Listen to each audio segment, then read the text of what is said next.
Ya, estamos listos, entonces, nuevamente, bienvenidas y bienvenidos a esta clase de recapitulación. Quiere decir que es una revisión general, no vamos a ir a detalles, vamos a hacer una revisión de los temas más importantes y algunas preguntas de estructura y transporte celular. Esto, una parte que nosotros elegimos del eje organización, estructura y actividad de la célula, que es parte de lo que entra en su prueba. Como siempre, al iniciar estas sesiones les tenemos que dar estas informaciones generales, que son: el chat es nuestra fuente principal de comunicación, todo va a haber en el chat. En estas sesiones no se permite y no está habilitado los micrófonos y las cámaras para ustedes, así que cualquier pregunta por el chat. Además, recuerden que estoy solo, entonces voy a estar mirando el chat y no otra parte. Eh, Así que eso es importante. Voy a escribir con mayúscula cuando escribo en el chat. Herramientas de Zoom: pueden ustedes levantar la mano y eso, pero como dije, el chat va a ser el punto principal de comunicación. No compartir información personal en el chat, como siempre. El respeto a ambos lados es importante para que esto sea una instancia amena. Si se corta la conexión, que esperemos no ocurra, el mismo link de Zoom. Ahí ustedes estén avisando si de repente se me escucha cortado, porque a veces puedo ser yo, pero no me ha pasado. Y otras veces pueden ser ustedes, entonces ahí se les recomienda que se reconecten. Y al final les vamos a mandar el material importante. No sé si les vamos a mandar la encuesta, porque ahí dependiendo del tiempo que tenga, tengo que buscarla, pero sí les voy a mandar el resumen de esta clase. Así que atentos y atentos con eso, para que no se lo pierdan. Y aquí algo que quiero comentar: como ya he hecho varias de estas en la semana, esta es como la cuarta que hago en la semana, em, cosas que quiero mencionarles es que lo ideal es que ustedes no se adelanten en sus preguntas a la materia que estemos viendo. O sea, hay cosas que yo voy a ver que tengo como, por ejemplo, si me voy aquí a los contenidos, vamos a hablar de transporte, vamos a hablar de osmosis. Entonces, si estoy hablando de transporte pasivo recién, no me pregunten al tiro de osmosis en el chat, porque si no nos vamos a desordenar. O sea, tengan paciencia, que vamos a ver las cosas. Y así no nos vamos perdiendo, vamos paso a paso. O sea, ojalá que las preguntas que ustedes me hagan sean del tema que estamos viendo en el momento, porque ha pasado que la gente se pone a preguntar de cosas que vamos a ver más adelante y uno se pone a responder para que no quede en el aire, y ahí vamos desordenando un poco el tema. Así que les pido eso, por favor. Las preguntas que hagan en el momento, que ojalá sean del tema que estemos hablando en ese momento. Después hablemos de lo otro. Y así también para que el resto de compañeras y compañeros que están aquí, que quizás están un poco más perdidos con la materia y que no han visto, no han estudiado mucho o se han perdido en las clases, también para que no se les complique tanto. O sea, la idea es que esto funcione para todos, para ahí todos. Así que el objetivo es revisar algunos temas de esta eje temático que entra en el temario de EMRE. Vamos a ver algunos ejercicios de EMRE que saqué especialmente de algunos modelos, y los temas que vamos a revisar son estructura de la célula, en los diferentes tipos, o sea, vamos a hablar de los organelos celulares y sus funciones, pero todo siempre desde una visión genérica, clase de recapitulación. No nos vamos a dar el lujo de meternos muy profundo. Y transporte membrana, también lo mismo. Vamos a hablar de unos puntos importantes del transporte, esperando que ahí se le haga más entendible esa materia. Así que eso es lo que miraremos hoy. Y vamos de lleno, o sea, empecemos el tiro, si no perdemos más tiempo. Lo primero, ya, la célula. La célula es una estructura súper importante en la historia del mundo, ¿cierto? Y específicamente en la Tierra, porque ahí, a partir de las células, es donde nosotros consideramos que están las cosas vivas.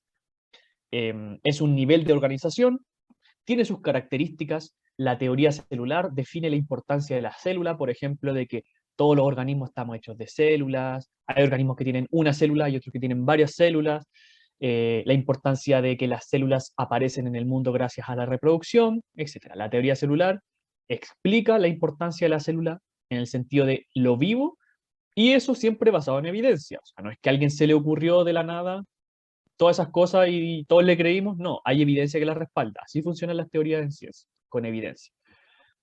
Pero nosotros nos vamos a saltar esa parte porque vamos a ir directamente a la estructura de las células, pensando primero en los organelos, más que organelos, perdón, en las estructuras que están comunes en toda célula. O sea, ¿qué cosa tiene mínimo tener una célula para ser considerada como una célula como cualquier otra?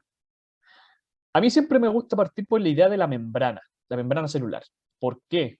Porque la membrana es literalmente una definición de la célula en el mundo. ¿Qué quiere decir esto? Que con la membrana yo puedo decir: aquí está la célula. Esto es el interior celular y esto es el exterior celular. O sea, diferenciamos esta estructura de todo el resto del mundo. Entonces la membrana es fundamental porque define a la célula en el espacio. No es lo único que hace. Una de las importancias de la membrana es que además de definir a la célula, permite que la célula se conecte con el mundo. O sea, no la aísla, sino que la conecta con el mundo también. El mundo interno o el intracelular con el extracelular están conectados gracias a la membrana y sus características. Eso es el transporte que lo vamos a ver después. El citoplasma. El citoplasma, y aquí un dato que quizá a alguien le pueda ser útil si no lo conocía, cito es el prefijo de célula. Cada vez que ustedes vean en la materia el prefijo cito acompañando otra palabra, es que estamos hablando de la célula. O sea, esto es el plasma celular. Estos son los contenidos que hay dentro de la célula. O sea, esta célula que está aquí con su membrana, el interior no está vacío y tampoco está todo como flotando en agua. Hay un plasma, hay un contenido que está formado por varias cosas, entre ellos, por ejemplo, el citoesqueleto, el esqueleto interno de la célula, que son fibras proteicas, el citosol, ¿no? Que es el contenido interno, un coloide ahí en química, de la célula. Está compuesto de muchas moléculas. No hay un vacío y tampoco es solamente agua. No, hay estructuras dentro en este citoplasma, el plasma celular. Aquí van a estar las diferentes estructuras de la célula, los organelos, los diferentes contenidos como líquidos y acuosos que podríamos decir que están al interior de la célula. Pero eso, el plasma, el citoplasma es el plasma interno de la célula, lo que está al interior, ¿no? Que tiene muchos contenidos. Los ribosomas. Antes de hablar de los ribosomas, voy a hablar del material genético. Debería haberlo puesto antes el material genético. Toda célula siempre va a tener material genético, porque el material genético es lo que permite que se definan las características de la célula, ¿no? El material genético tiene funciones importantes que tienen que ver con la formación de las proteínas y estos tienen que ver con el funcionamiento de la célula. O sea, una célula funciona como tal porque tiene ciertas moléculas que le permiten hacer ciertas reacciones químicas. Entonces eso está muy ligado a las proteínas y obviamente el material genético va a dar las directrices para cómo la célula va a funcionar, para cómo la célula va a tener su estructura, ¿no? No es lo único que determina cómo es la célula, el ambiente también tiene un rol importante, pero el material genético es la base para decir cómo la célula va a ser en estructura y cómo va a funcionar esa célula. Así que todas las células tienen que tener material genético. Además, el material genético es parte de los fenómenos de la herencia. ¿Qué quiere decir eso? Que cuando una célula se divide, para poder decir que este es el progenitor y este es su descendencia, para poder relacionarlos generacionalmente, como relacionaríamos un padre con un hijo, una madre con un hijo, es gracias al material genético, porque los progenitores le heredan ese material genético a la descendencia. Y así la descendencia mantiene características que habían estado presentes, por ejemplo, en los progenitores. Entonces, importancia del material genético. Finalmente llegamos a las cosas comunes que tienen todas células, que también son los ribosomas. Y los ribosomas son no organelos. Hay veces que algunos textos ponen a los ribosomas como organelos, pero generalmente los organelos están relacionados a cosas que tienen membrana. Y los ribosomas no tienen membranas. Son un complejo macromolecular. A veces también se le pone como supramolecular, pero creo que entre macro y supra hay diferencias en el prefijo, pero lo pongo así. ¿Qué significa esto? Que un complejo macromolecular son muchas moléculas juntas formando una estructura, pero que no tiene una membrana que la envuelve. Es simplemente muchas moléculas juntas. ¿Cuáles son las moléculas que forman a los ribosomas y qué? O sea, ¿cuáles son las moléculas que forman este complejo que se juntan ahí? Es ADN, que es ADN, ARN, perdón, ARN ribosomal, y proteínas. ARN ribosomal, un tipo de ARN, porque hay varios tipos, y proteínas es lo que se juntan y forman los ribosomas. Así como en términos generales, porque en más detalle los ribosomas tienen dos segmentos que se unen, el segmento mayor y el menor, etc. Y aquí la pregunta, que me respondan en el chat. ¿Para qué son importantes los ribosomas? ¿Alguien sabe cuál es la importancia de esta estructura y por qué es tan útil tenerla en toda célula?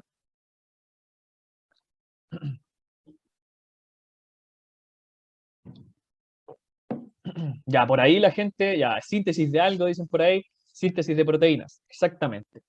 síntesis de proteínas. Pero ojo, aquí vamos a ser claros. El ribosoma no sintetiza proteínas, el ribosoma no crea proteínas, solo participa del proceso, es una de las partes del proceso de la síntesis de una proteína. Ojo con eso. ¿No está mal decir que en el ribosoma ocurre la síntesis de proteínas? No, pero es mejor decir que el ribosoma es una de las partes del proceso, o sea, ahí ocurre una parte. ¿Por qué? En el ribosoma ocurre la unión de los aminoácidos.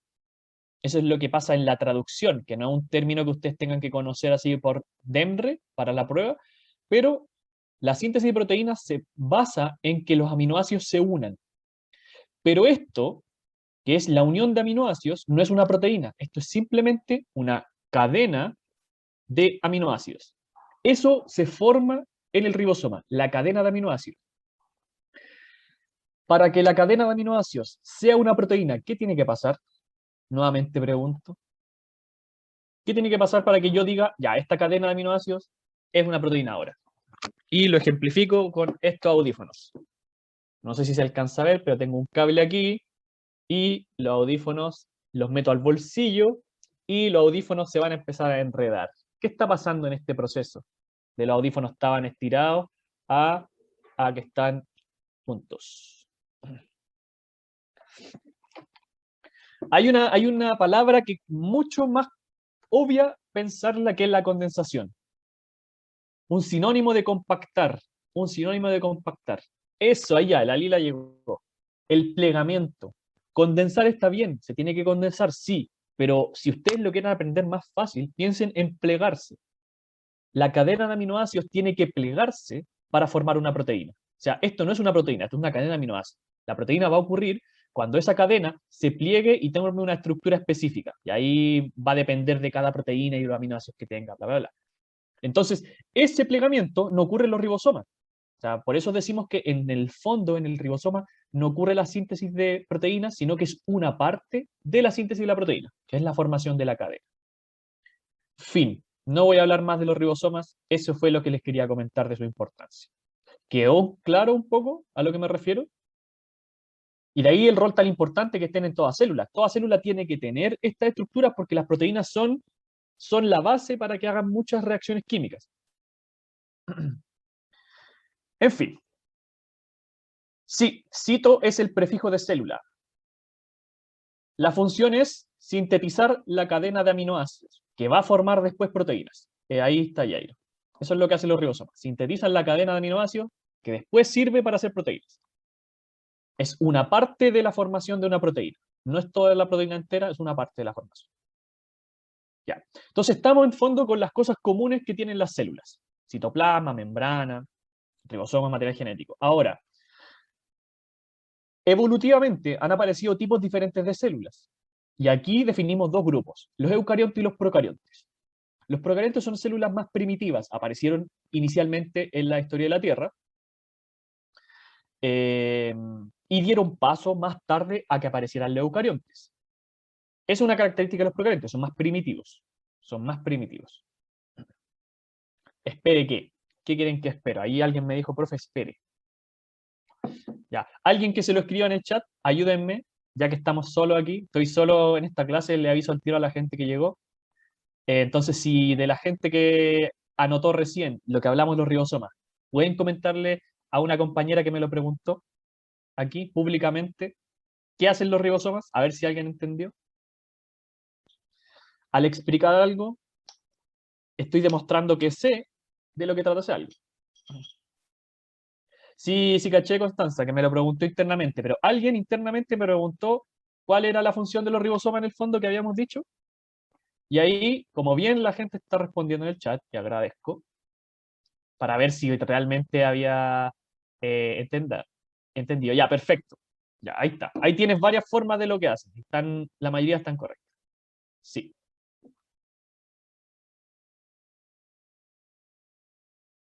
Ojo, Benjamín, ahí, ojo, que eso quiero ver. Así aprovecho de clarificar algunas cosas.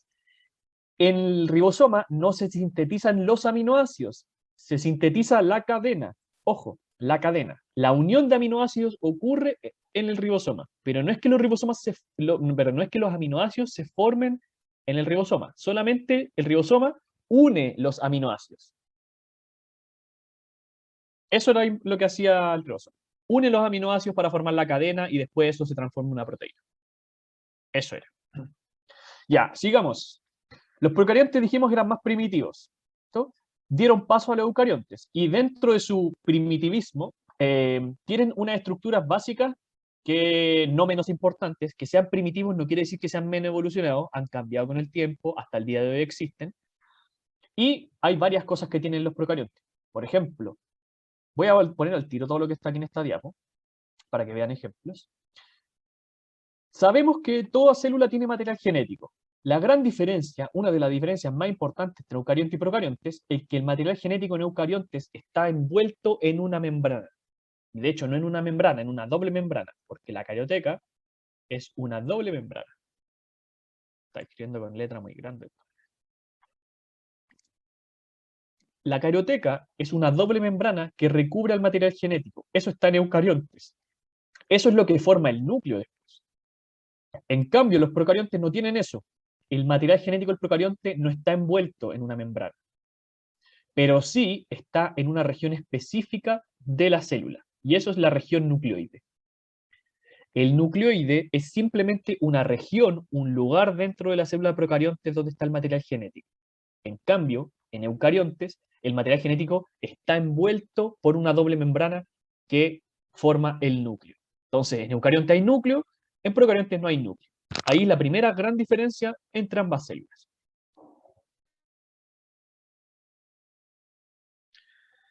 Eso, la existencia del núcleo, me lleva a la diferencia general entre eucarionte y procarionte, que es esto que les pongo acá, organelos membranosos.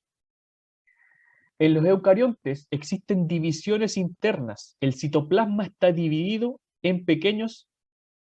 ahí lo comentaré, Andrea, buena observación, ahí lo comento. En el citoplasma existen divisiones internas, que son membranas internas que dividen a la célula. O sea, como que si yo lo miro desde arriba, de manera plana, es como que la célula eucarionte tiene divisiones internas, estos circulitos al su interior. Eso le permite a la célula tener un poco más de organizado su interior. El interior de la célula eucarionte está como más organizado. Ahí, en cada uno de estas divisiones ocurre alguna reacción química diferente. Aquí los lípidos, aquí las proteínas, aquí el material genético, aquí la digestión celular, es como que está un poquito más particionado. Y de hecho, a eso se refiere esa información de ahí abajo. Los eucariontes tienen mayor grado de compartimentalización. ¿Cómo decimos esto de otra manera? Es que simplemente que tiene divisiones internas, tiene compartimientos internos, eucarionte. En cambio, procarionte no tiene eso.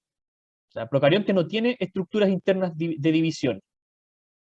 ¿Eso quiere decir que eucarionte es más desordenado? No, en eucarionte también hay cierto orden dentro, pero no está dividido en el interior. Entonces, en eucarionte hay organelos membranosos, hay membranas internas, hay divisiones internas, le da un poco mayor de complejidad, eucarionte es más complejo en ese sentido, procarionte no lo tiene. Por ahí me preguntaban qué era facultativo, y buena pregunta lo que responden aquí, o sea, buena pregunta y las respuestas. Aeróbico significa que necesita oxígeno, hay procariontes que necesitan oxígeno. Los eucariontes son principalmente aeróbicos, necesitamos oxígeno.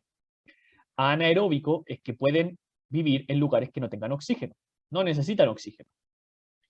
Facultativo es que puede hacer uno, pero también podría hacer el otro, ¿no? Facultativo es como que ya, necesito oxígeno, pero podría igual vivir en lugares que no tengan oxígeno. Como que puedo variar un poco entre ambas situaciones. Es que ahí está como las relaciones obligadas y las no obligadas.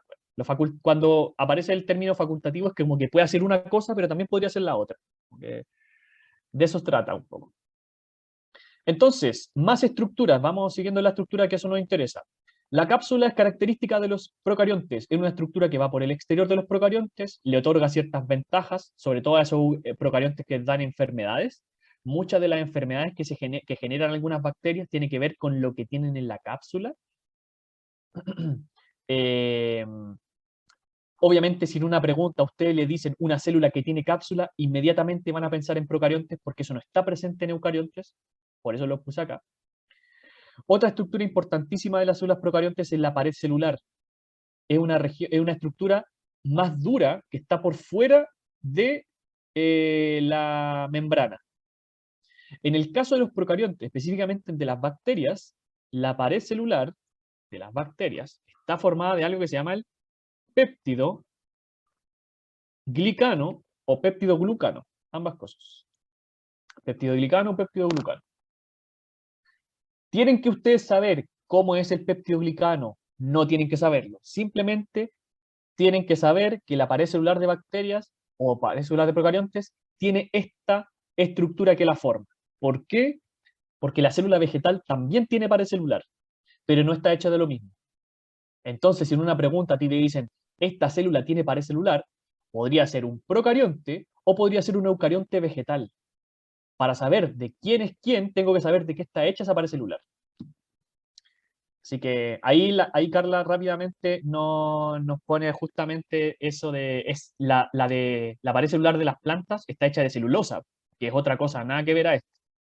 Entonces, ese término se los recomiendo tenerlo ahí, no así como, no es lo más importante, pero tenerlo presente en alguna parte de su cabeza, que es la pared celular de las bacterias. Y preguntan por definiciones, ya se está dejando de preguntar por definiciones exactas, o sea, pero ustedes tienen que saber a qué se relaciona cada organelo. Por ejemplo, si le quitamos la pared celular a las bacterias, pueden sufrir muchos más cambios de volumen, lo mismo que le pasa si le quito la pared celular a una célula vegetal.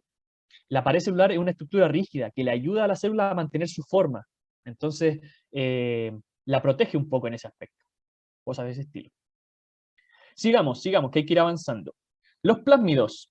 ¿Qué son los plásmidos? Los plásmidos están presentes en procariontes. Los plásmidos son pequeños fragmentos de ADN. Justamente ahí nos dicen, compañeros, restos de ADN. Son fragmentos pequeños de ADN que están independientes del material principal.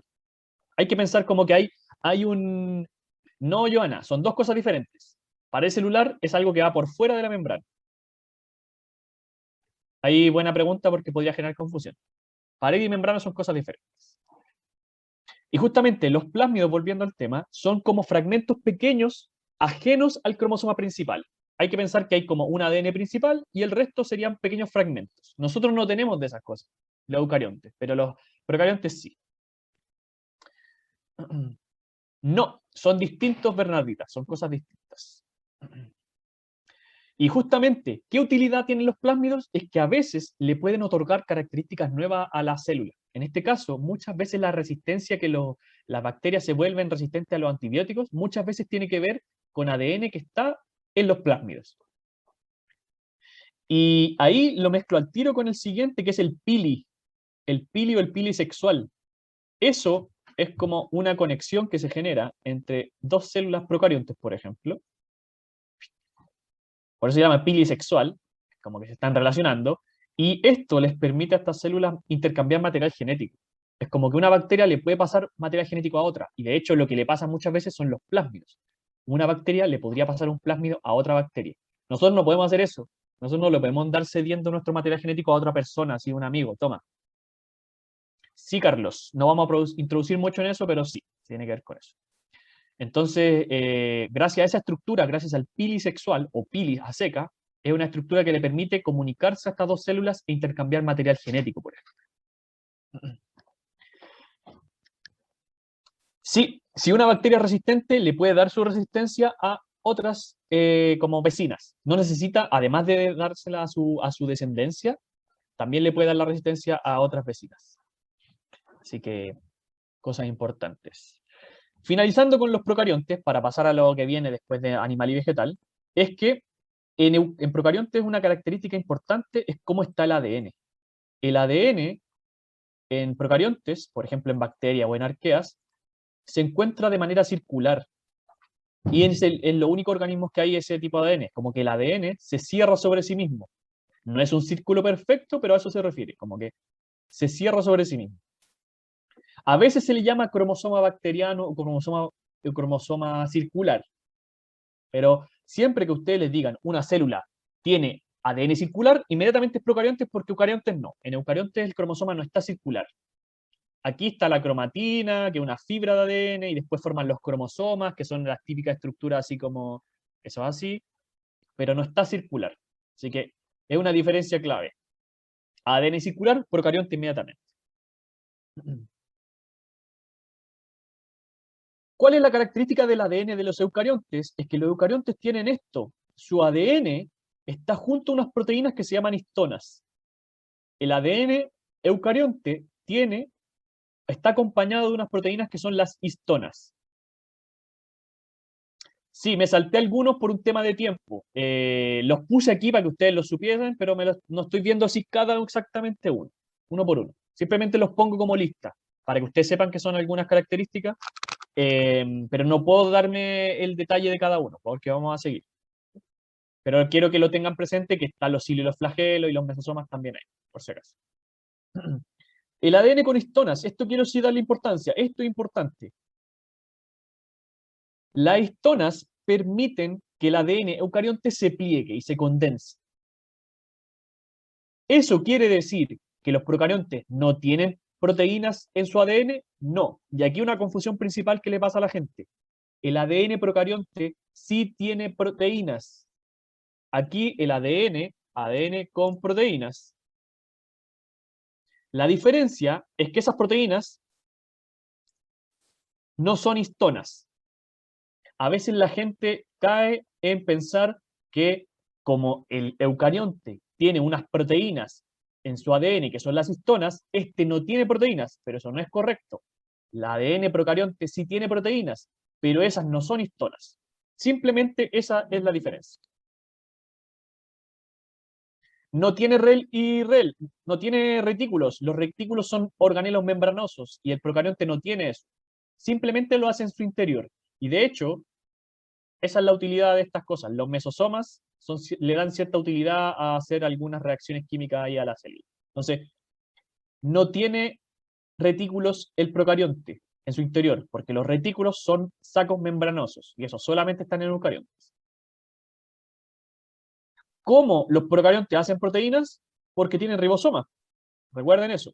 Los procariontes tienen ribosoma, entonces pueden hacer proteínas. Así que el tema es que procariontes tiene ADN con proteínas, pero estas no son histonas. Ojo con esa confusión. Eso sería en general, como lo digo al principio, clase de recapitulación, esto sería en general las semejanzas y las diferencias entre eucariontes y procariontes. Ya, repito lo de las histonas que me lo preguntan por interno. El ADN de eucariontes tiene unas proteínas que le ayudan a plegarse. Esas son las histonas. Le ayudan a enrollarse. Los procariontes también tienen ADN con proteínas, pero no son histonas, son otras proteínas. Eso era lo que estaba comentando. Sigamos porque quiero llegar a ver algunas preguntas y la parte de transporte no me quiero atrasar mucho más, que nos va a tomar tiempo la parte de transporte. Y esto es hasta las 12:50. Alguien preguntó. Les recuerdo que cuando escriban en el chat, escriban para todos, porque está la opción de escribirme solo a mí. Entonces, si alguien pregunta algo para el resto de compañeros, lo voy a ver yo. Pero ahí preguntarme hasta qué dura la clase, hasta qué hora dura la clase, hasta las 12:50. Así que sigamos, nos quedan 50 minutos más o menos.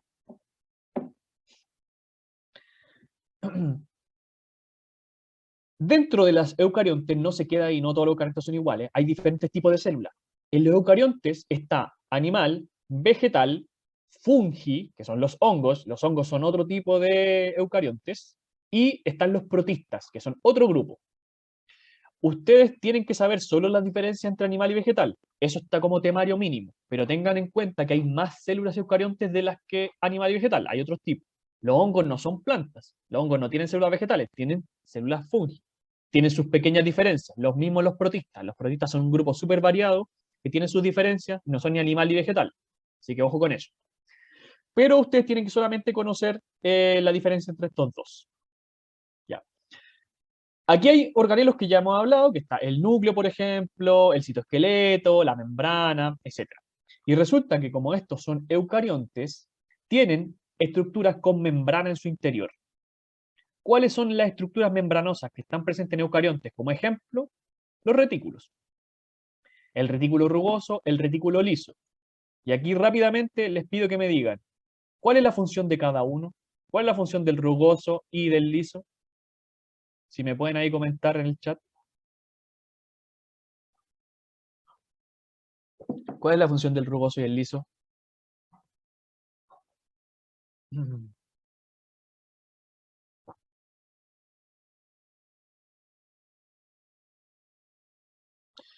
La función del rugoso, muy bien, es la síntesis de proteínas, pero un tipo de proteínas específicas de las de exportación, porque hay proteínas que no se sintetizan acá.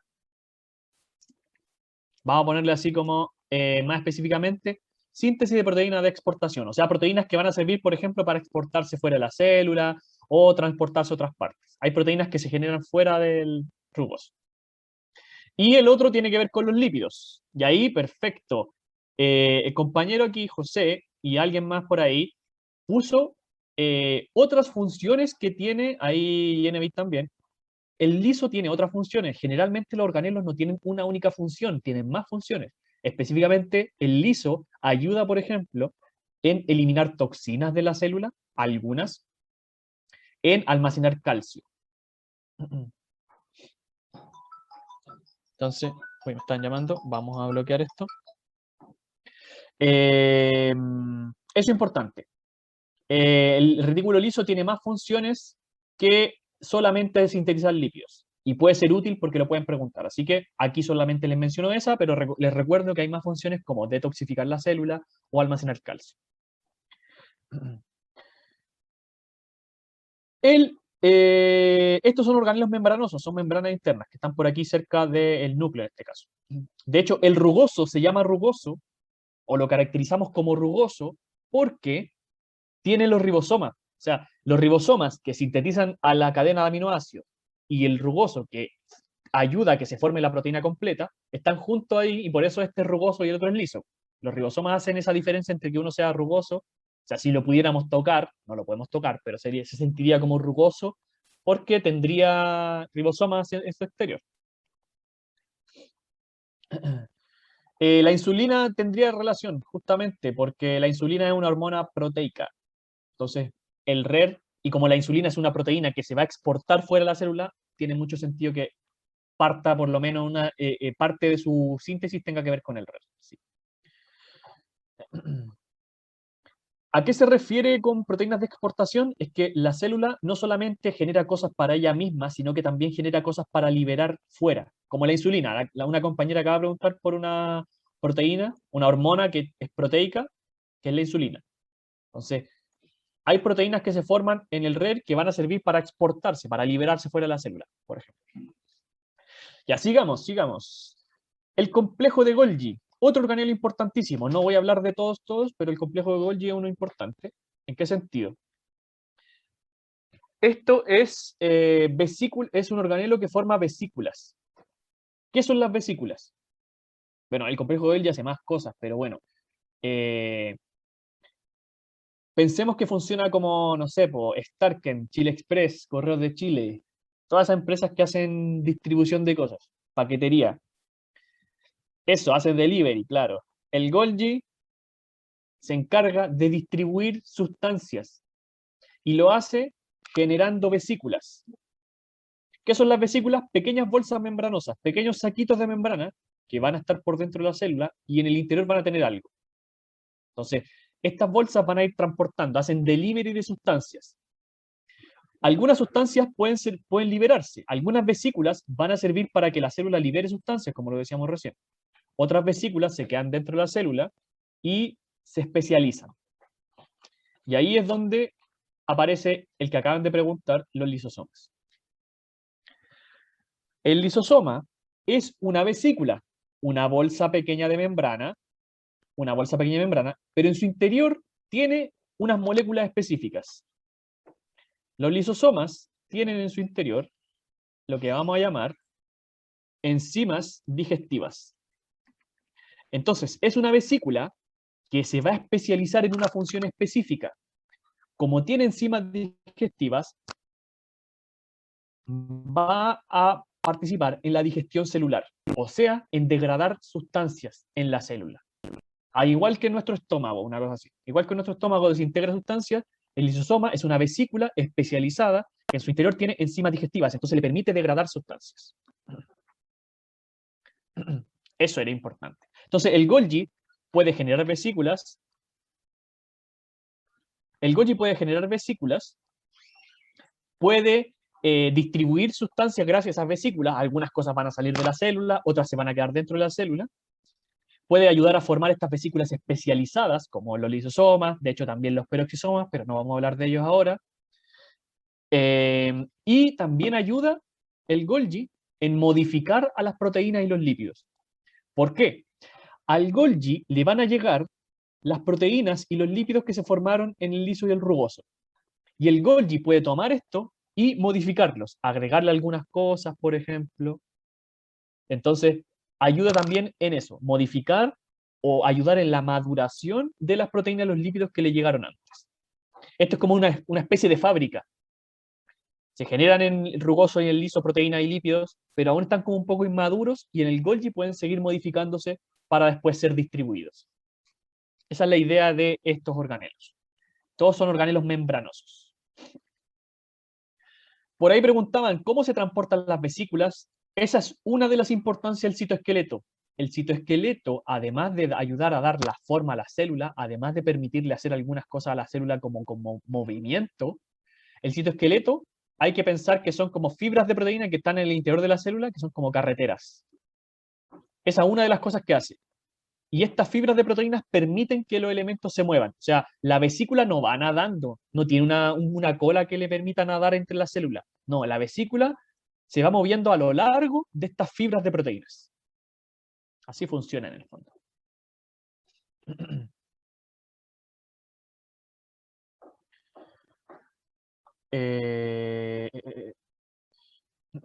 El tema de los ensayos, Catalina, no sé. No sé hasta qué hora se pueden... Me preguntaron hasta qué hora se pueden rendir los ensayos y no sabría decir. No tengo, solo sé que hasta hoy, pero no hasta qué hora. Yo creo que hasta fin de, hasta que termine el día, yo creo. ¿No? Sí. Una maqueta del citoesqueleto, qué difícil. Lleno de fibras para todos lados. Ya. Sigamos.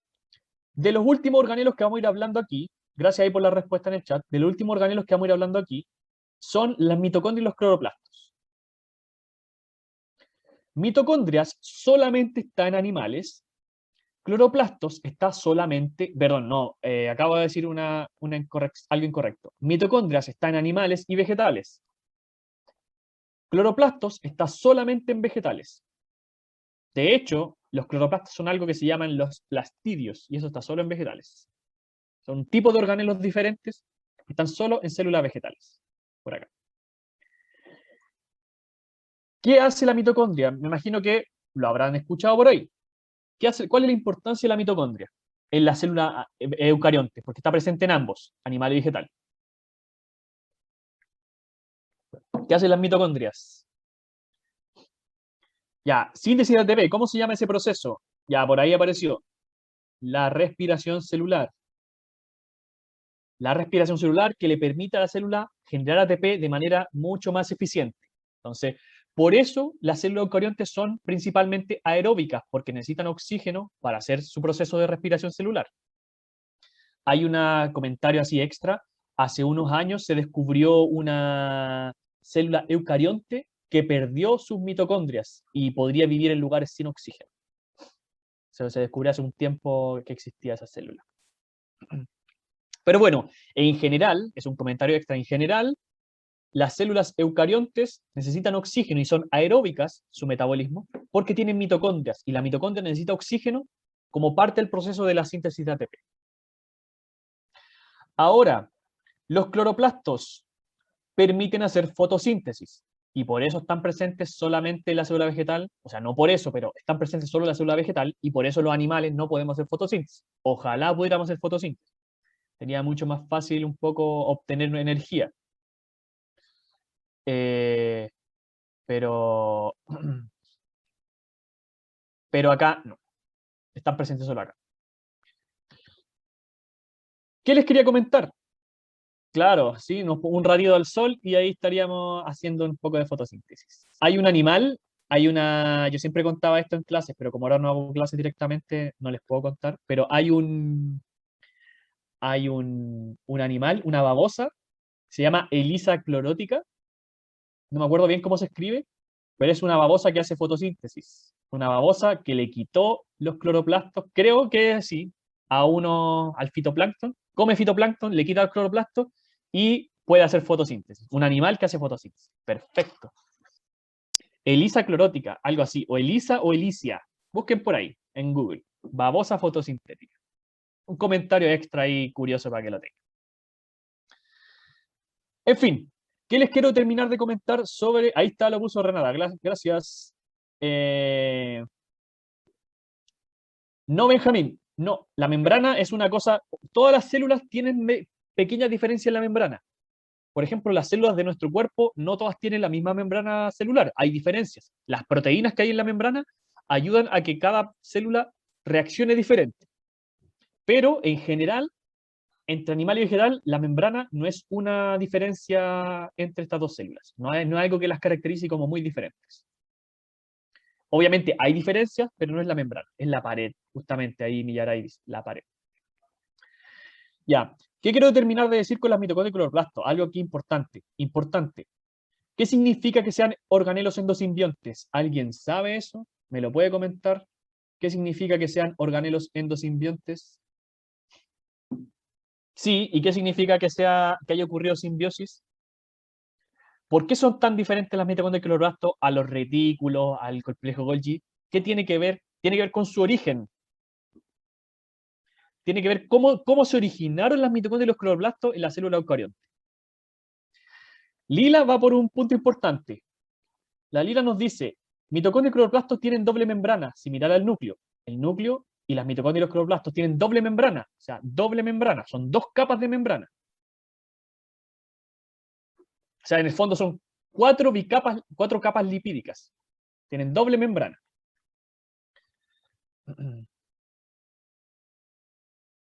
La teoría de la endosimbiosis, ya, pero ¿qué significa eso? A eso me refiero. ¿Qué significa? ¿Alguien que sabe? Quiero que me comenten. ¿Cuál es la gracia en el origen de la mitocondria y cloroplasto? Que lo dice la teoría endosimbiótica. Ya, se supone que fagocitaron una estructura membranosa, bacterias que se adaptaron, recuerden, no la conozco. Ya, vamos entonces a aclarar. Ya, por ahí, se tragó una mitocondria, ya. Ya, perfecto, ahí la Catu nos dice, una célula eucarionte fagocitó, o sea, se comió, en palabras simples, se comió a una procarionte que tenía su propio ADN y se fusionaron. Esa es la gracia de la mitocondria y el cloroplasto. Estos dos organelos antes eran organismos libres, eran procariontes. ¿Qué pasó? Una célula eucarionte se comió a una mitocondria y otra se comió también a una mitocondria y un cloroplasto y los dejaron viviendo en su interior. En vez de degradarlos, sí, se nos va a dar tiempo, Carla. Tranquila. Está todo manejado aquí. Después de esto viene una pregunta y pasamos al transporte al tiro, así que nos va a dar tiempo. Se comió a un procarionte y lo dejó viviendo en su interior. Y así se fusionaron las dos células. Entonces, esa es la gracia, porque estos tienen material genético. La mitocondria y los cloroplastos tienen un poco de ADN. No mucho, perdieron parte de su ADN, pero tienen un ADN. Entonces, no todo el ADN en la célula está en el núcleo. Hay un poquito de ADN que está en las mitocondrias y otro poquito también en los cloroplastos. Sí, pues de hecho así se forman los eucariontes. Pues las eucariontes se formaron porque más allá de que hayan adquirido estos nuevos organelos, es porque tienen membranas internas, tienen núcleo, por ejemplo. De eso ahí va la definición de eucarionte. Eso sería la teoría endosimbiótica. Endosimbiótico quiere decir que vive una simbiosis, pero al interior. Hay uno viviendo dentro del otro. Ahora ya la mitocondria ya no es un organismo, es un organelo. Perdió. De hecho, sí, es una parte de las cosas de las teorías evolutivas, la teoría endosimbiótica. Fin, eso es comentario extra. Finalmente vamos a terminar con que la célula vegetal tiene esta estructura que es la pared celular, igual que las bacterias, solamente que esta pared celular, lo dijimos antes, está hecha de celulosa. O sea, siempre que me hablen de celulosa, inmediatamente voy a pensar en la célula vegetal. Las bacterias tenían otro tipo de pared celular. Es una estructura rígida que ayuda a que la célula mantenga su forma. Los animales no tenemos esas cosas. Y de hecho, eso en la osmosis va a ser una diferencia clave entre animal y vegetal. Otra diferencia entre animal y vegetal, porque habíamos hablado de las cosas en común, es que en la vegetal hay una vacuola central, hay una estructura que sirve para almacenar sustancias, la vacuola almacena cosas dentro de suyo, iones, líquido, agua, por ejemplo,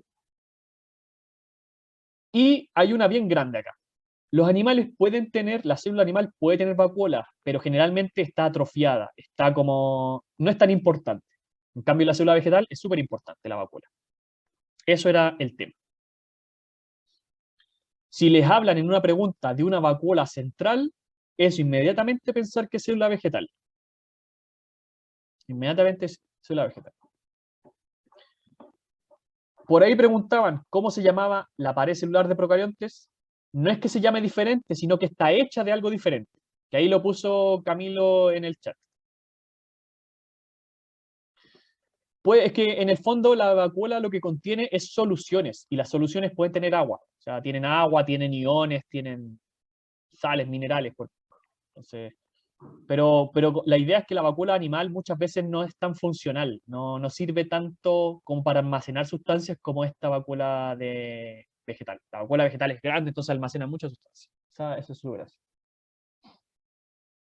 Y en fin, terminamos con esto. Como dije, no nos podemos dar el lujo de seguir diciendo más cosas. Hay otros organelos también que están presentes en vegetal, como decía, los plastidios, glioxisomas y unas cosas, pero por ahora lo dejamos hasta ahí. Era una revisión general y ahora quiero que hagamos una pregunta. Si no, esto no tiene ni un sentido. Borré sí todo lo que había escrito, ojo, y después les voy a mandar el resumen de esto, así que pierdan cuidado, o sea, va a aparecer esto. Así que vamos a ver esta pregunta. Esta pregunta modelo DEMRE, o sea, del año pasado, modelo DEMRE 2021. Ustedes están en el 2000.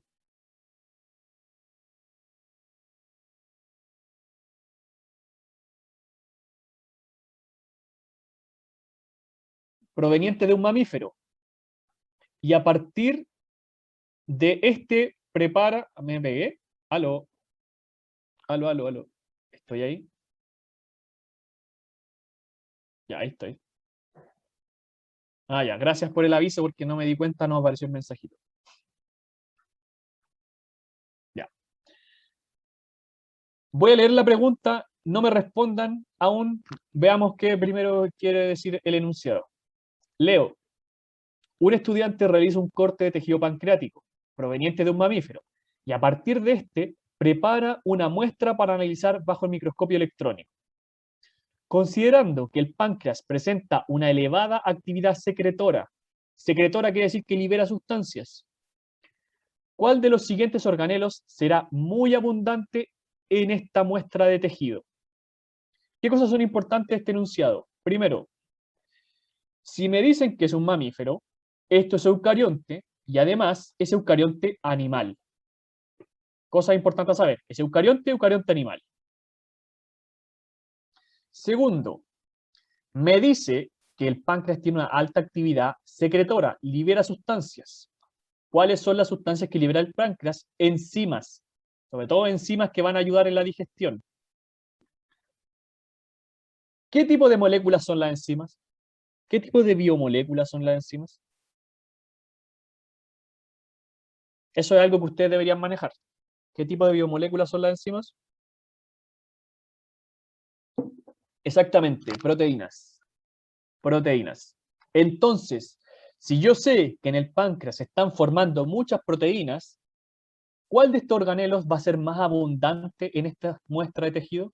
¿Cuál es el organelo de todos estos que yo debería ver en mayor abundancia? RER. RER, justamente como la gente lo escribe aquí.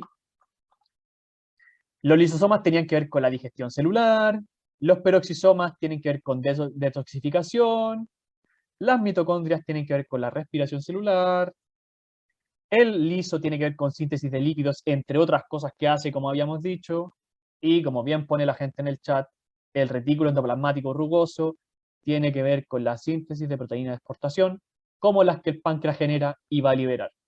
Así que, alternativa correcta, La A. Muy bien. Eso era esta pregunta. O sea, había que conocer los organelos, no de memoria, sino que entender su importancia en las células. Sí, Benjamín. Sí, porque es una hormona proteica. Entonces, si es hormona, tiene que haberse liberado. Sí. No, ojo, ojo. Actividad secretora no es enzimas. Actividad secretora es el hecho de liberar sustancias. Yo le puse aquí enzimas porque eso es lo que libera el páncreas. Actividad secretora es que libera sustancias. ¿Qué sustancia libera el páncreas? Enzimas.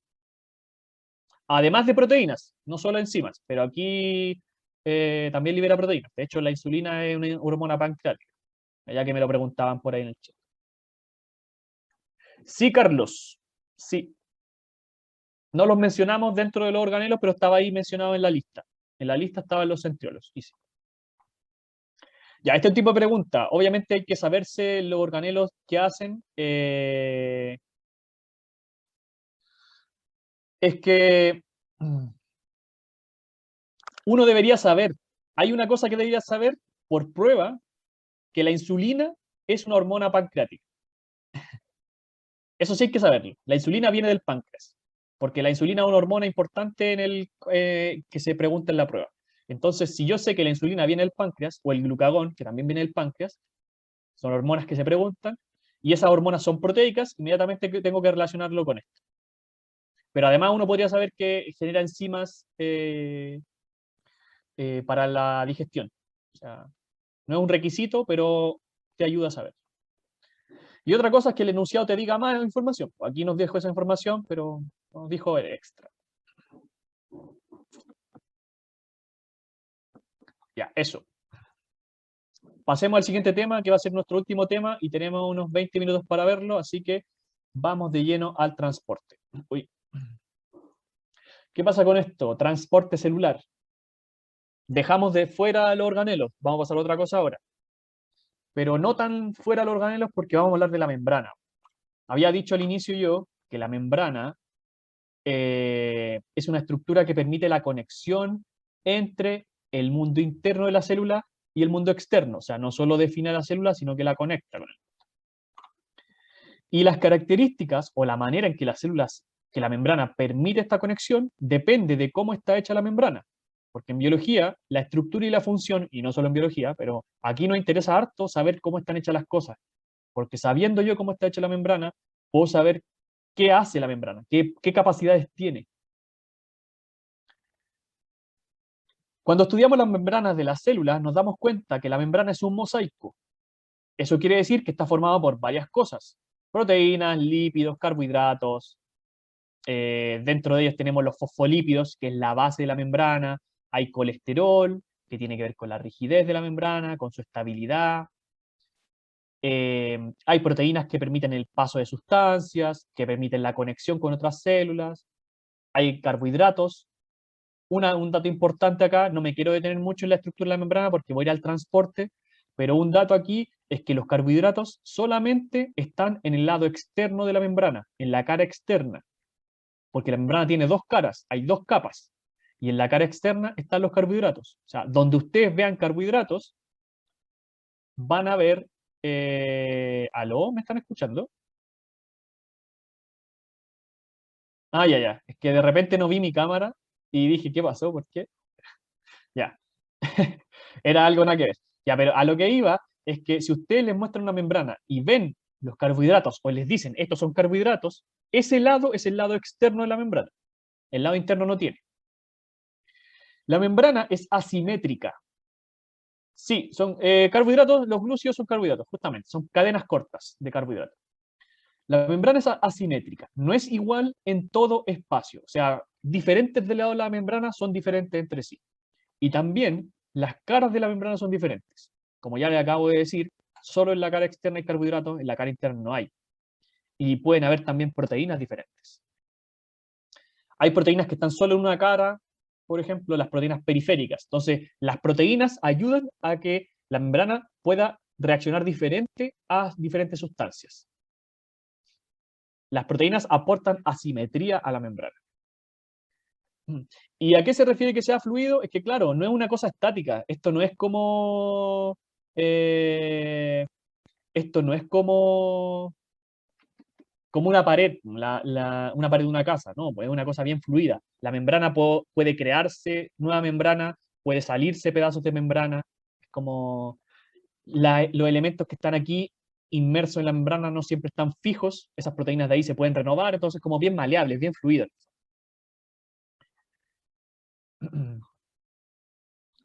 Sí, Felipe.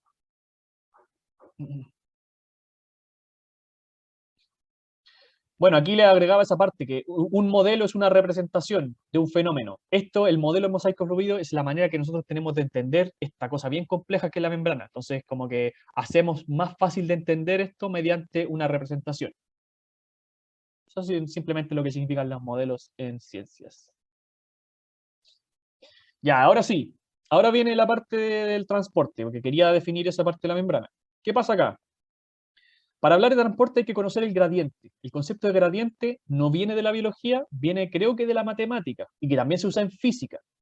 Y el gradiente hace referencia a un sentido de movimiento, a un sentido de flujo. Para nosotros en biología lo vamos a simplificar. Quizá alguien de matemática o de física se enojaría con nosotros por decirlo así, pero bueno, no nos importa. Para nosotros el gradiente va a hacer referencia a que miramos la membrana de la célula. Voy a comparar cómo está la concentración o las cargas a ambos lados de la membrana. Cuando hay diferencias a ambos lados de la membrana, se va a generar un movimiento de las moléculas. Dependiendo de cómo sea el movimiento, vamos a definir si este movimiento es a favor o en contra del gradiente. ¿De qué depende esto? Si el movimiento de moléculas busca el equilibrio de concentraciones, o sea que a ambos lados de la membrana haya lo mismo, eso es a favor del gradiente. El equilibrio es como el estado ideal, que a ambos lados esté lo mismo. Entonces, si las moléculas se mueven de más a menos, van a buscar el equilibrio, van a en algún momento llegar a ese equilibrio ideal. Generalmente no se llega, es un ideal. Pero bueno, las moléculas no saben eso, igual se mueven a favor del gradiente, no tienen esa conciencia. Entonces, si el movimiento de moléculas es en búsqueda del equilibrio, o sea que las concentraciones se igualen a ambos lados de la membrana, esto es a favor del gradiente. Y eso es sin gasto de energía. Eso es como que yo me subo una balsa en un río y dejo que la corriente me lleve. No hago ningún esfuerzo y dejo que la corriente me lleve, a favor del gradiente. Por el contrario, si las moléculas se mueven generando una mayor diferencia en ambas caras de la membrana, a lo largo de la membrana se busca más diferencia, o sea, se va al desequilibrio, eso sería como ir en la balsa en el río y remar en contra de la corriente. Y para eso tengo que gastar energía. Gastamos ATP. El ATP es como representa la energía en la célula. ¿Se entiende la idea? ¿Se entiende la diferencia entre ir a favor del gradiente o en contra del gradiente? Piensen en el tema del equilibrio. Si las moléculas se mueven buscando el equilibrio, generalmente de mayor a menor en concentración, eso va a favor de la corriente, si está a favor del equilibrio, sin gasto de energía, y si se mueven en contra, hay que gastar energía. El tema es que ir en contra del gradiente nunca se puede mover sola. Las moléculas no se mueven solas en contra del gradiente, tienen que ser ayudadas. En cambio, a favor del gradiente, las moléculas se pueden mover solitas. Ya, perfecto. Y aquí tenemos esto del transporte. El transporte a lo largo de la membrana va a ser pasivo si es que es a favor del equilibrio, que son estos de acá. La difusión simple y facilitada son transporte pasivo. No gastan energía, van a favor del gradiente. Puede ser las moléculas entrando a la célula o las moléculas saliendo de la célula, pero siempre que vaya a favor del gradiente. O sea, buscando el equilibrio de concentración o de cargas.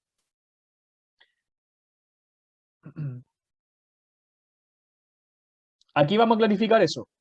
La difusión simple es el movimiento de moléculas a través de la bicapa de fosfolípidos. O sea, las moléculas atraviesan la membrana sin problemas. Eso es la difusión simple. Por eso su nombre, difusión simple. Las moléculas se mueven simplemente a lo largo de la membrana. No hay más. ¿Qué moléculas se pueden mover acá? Sustancias pequeñas, como el oxígeno o el CO2, gases, otros lípidos se pueden mover por acá. Y la difusión facilitada es cuando las moléculas Sí, apolares, por ejemplo, sí, sin carga.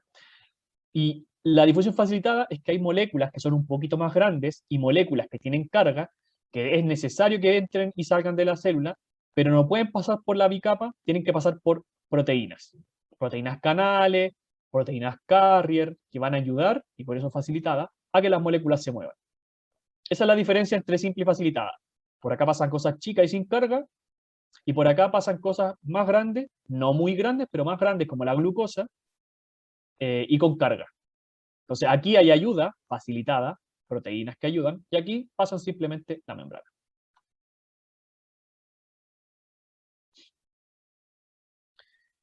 El transporte activo siempre ocurre con proteínas, nunca ocurre de manera simple. El transporte activo siempre ocurre con proteínas que ayudan. Muchas de esas proteínas se pueden conocer como las bombas.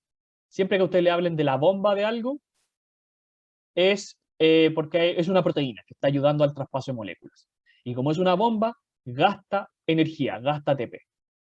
Siempre el transporte activo es en contra del gradiente. Eso es la base de eso. Siempre es con proteínas, siempre es con gasto de energía, siempre en contra del gradiente. Por eso es transporte activo. Voy a hacer una explicación bien rápida porque tengo que avanzar y ver una pregunta, aún nos falta para poder terminar, nos queda mucho tiempo. Entonces, revisión general. Transporte pasivo, difusión simple y difusión facilitada. La difusión simple es el paso de moléculas por la membrana. ¿Y qué cosas pueden pasar por la membrana? Moléculas pequeñas y sin carga. La difusión facilitada es cuando las moléculas pasan ayudadas con proteínas, que pueden ser canales, pueden ser carriers, y pasan a favor del gradiente, pero con ayuda. Proteínas que ayudan acá. Transporte activo es siempre en contra del gradiente, siempre en contra del gradiente, y como es en contra del gradiente, siempre lo hacen con proteínas que ayudan. Ejemplos de proteínas que ayudan en transporte activo, las bombas, como la bomba sodio de potasio, la bomba de protones, por ejemplo. No, no, no, Stephanie, si es transporte pasivo, siempre es a favor del gradiente, nunca es en contra. Ojo con eso, transporte pasivo a favor del gradiente, transporte activo en contra del gradiente. O sea, la difusión simple y facilitada siempre es a favor del gradiente, porque es transporte pasivo. El transporte activo siempre es en contra del gradiente.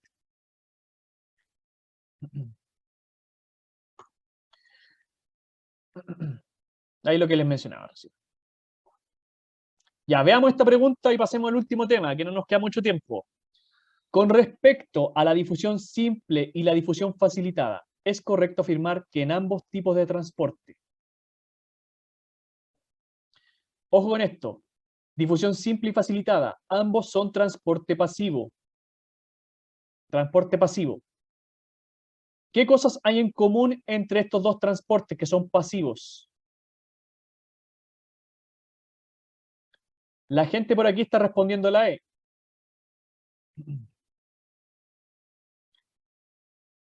¿Qué no usa energía? Que va a favor del gradiente. Justamente, el movimiento neto de sustancias ocurre a favor del gradiente. Perfecto. Eso es lo que tienen en común estas dos. Porque la difusión simple no pasan moléculas de alta masa molecular. Sí por la facilitada, pero no por la simple. Ninguna de las dos requiere energía, no puede ser la B. Las sustancias movilizadas atraviesan por la bicapa fosfolípidos, solo el simple, el facilitado pasa a través de proteínas. La D, se requiere de proteínas transportadoras presentes en la membrana, solo la facilitada, no la simple. Y la E es la única que también dice algo correcto, obviamente. Esa es la pregunta correcta. Eso. Ya nos queda lo último. Terminemos con esto, que vamos a hablar de la osmosis. Nos quedan unos poquitos minutos, pero vamos a hablar de la osmosis aquí con todo lo que aparece acá. La osmosis. La osmosis es un transporte pasivo, no gasta energía. Ojo con eso, es un transporte pasivo. Además del que vimos recién, de facilitado y simple, esto también es un transporte pasivo. ¿Qué significa esto? Que lleva el equilibrio de concentraciones. Lleva el equilibrio de concentraciones. Eso quiere decir que en algún momento se va a alcanzar ese ideal a favor del gradiente. Pero el tema es que en la osmosis, ahora lo que se va a mover es el solvente, por ejemplo el agua. Lo que se mueve es el solvente. ¿Qué quiere decir eso? Que el solvente, que es lo que está más en mayor porcentaje en una solución, como dije, por ejemplo el agua, el solvente se mueve desde donde hay más solvente hacia donde hay menos solvente, a favor del gradiente. Pero, si uno lo mira en otros términos, el solvente se mueve de la solución que está menos concentrada a la que está más concentrada. ¿Qué quiere decir esto? Si yo me hago un café y el café está muy cargado, y a mí me gusta el café un poquito más diluido, ¿qué tengo que echarle a ese café para diluirlo en el fondo? ¿No? Si el café está muy cargado, está muy concentrado, entonces, ¿qué le echamos? Le echo más agua. En el tema aquí de la osmosis es lo mismo. Si hay un lado de la membrana que está muy concentrado, está muy cargado, entre comillas, ¿qué hay que hacer para que se diluya y disminuya su concentración? Echarle agua. Pero el tema es que no vamos a echarle agua desde afuera. El agua va a venir desde el otro lado de la membrana. Y es lo que se está mostrando en este dibujo. Aquí hay un lado muy cargado, muy concentrado, el lado hipertónico. Al otro lado es hipotónico, porque estamos comparando ambos lados de la membrana. Un lado es hipertónico, muy concentrado, un lado es hipotónico, menos concentrado. Siempre va a ser esa comparación. Si un lado es hipertónico, el otro es hipotónico. Si un lado es hipotónico, el otro es hipertónico. Un lado es muy concentrado, el otro es menos concentrado. Aquí entonces pasa lo mismo que con el café, solamente que el agua se va a mover desde hipotónico, donde hay más agua, hacia el lado que tiene menos agua, hipertónico. Eso tratando de buscar el equilibrio de concentraciones, que es la situación de isotónico. Ese es el equilibrio isotónico. Sí, y también es por difusión simple y también hay canales de agua. O sea, algo que no le mencioné, pero el agua puede pasar también por difusión simple, así como por canales. Y esto es a favor del gradiente. Como lo dijimos, esto busca el equilibrio de concentraciones. Ahí el José se tiró el nombre justamente, las acuaporinas. Son canales de agua. Entonces, nuevamente, esto es transporte pasivo, busca el equilibrio de concentraciones, el agua se va a mover de donde hay más agua hacia donde hay menos. El solvente, en realidad, más que el agua, el solvente se va a mover de donde hay más solvente hacia donde hay menos. Eso quiere decir que el solvente se mueve desde hipotónico, el lado menos concentrado, hacia hipertónico, el lado más concentrado. Eso llevaría a que el lado hipertónico se diluya y en algún momento se alcance ese equilibrio. Pero como les digo, esos equilibrios son ideales, no ocurren generalmente. La célula utiliza mucho los desequilibrios. Entonces, el equilibrio es como un ideal que está por allá lejos, pero en realidad no se alcanza. Perfecto, y ahí como que lo que comentamos. Si, por ejemplo, ponemos a una célula en un medio hipertónico, y con eso vamos a terminar, que es lo que está en esta diapo, vamos a poner todos esos nombres. Eso va a depender si es célula animal o vegetal. Si la célula animal es puesta en un medio hipertónico, su interior es hipotónico. Siempre hay que comparar ambos lados. Si el afuera es hipertónico, el interior es hipotónico. Por lo tanto, va a salir agua de la célula para equilibrar concentraciones, desde hipotónico, adentro de la célula, hacia hipertónico, afuera. Lo contrario sería que la célula la pongamos en un medio hipotónico. Por lo tanto, el interior de la célula ahora es hipertónico. Siempre comparando ambos lados. Y como es el medio hipotónico, le entraría agua a la célula. De hecho, pasa lo mismo en vegetal. En el medio hipertónico sale agua de la célula, en el medio hipotónico entra agua de la célula. La gracia es que la célula vegetal, como tiene la pared, resiste mejor los cambios de volumen. La célula animal puede llegar a estallar de aguas y pasar la citólisis, la ruptura de la célula. En cambio aquí no, porque la membrana, la pared celular, perdón, y la vacuola ayudan a que acumule más agua y además que se mantenga más su forma. No alcanza a explotar. Esa es la gran diferencia entre ambas, como la pared celular hace esa diferencia en que reacción diferente, pero en el fondo pasa lo mismo. Entra agua en una, sale agua en otro, pero en el fondo pasa lo mismo. Y bueno, cuando uno alinea la ensalada, al principio, uno le echa agua, le echa, no sé, si le quieren echar más cosas, pimienta y cosas así, y le echa limón. Mucha gente pensaba que es el limón lo que hace que la lechuga, por ejemplo, se vuelva más blanda. Pero en realidad, lo que está pasando y por qué cuando uno alinea una ensalada, esta se vuelve mucho más blanda en el tiempo, es que estamos agregando solutos afuera de las células. Entonces estamos generando un medio hipertónico fuera de la célula vegetal. ¿Qué va a pasar? Las células de la lechuga van a botar agua. Y eso va a hacer que se vuelvan más blandas. De hecho, tiene ese sentido. En isotónico es un equilibrio normal. Como ambos lados tienen igual concentración, entra y sale agua, pero en un sentido, ¿qué es la sal? Pues en el fondo, es la sal, pero en el fondo más que la sal por sí sola, es que estamos generando un medio hipertónico. La sal, las pimientas, todo lo que agreguemos por fuera, específicamente la sal, que tiene un rol importante, es lo que genera el medio hipertónico fuera de la lechuga. Hay más concentración de solutos afuera, como el gran ejemplo es la sal. Por eso después la lechuga bota agua y después se genera harta agua ahí, pero... es que yo mencionaba que hay gente que pensaba que era solo el limón, y no, pues, el más importante es la sal, lo que genera en ese sentido el medio.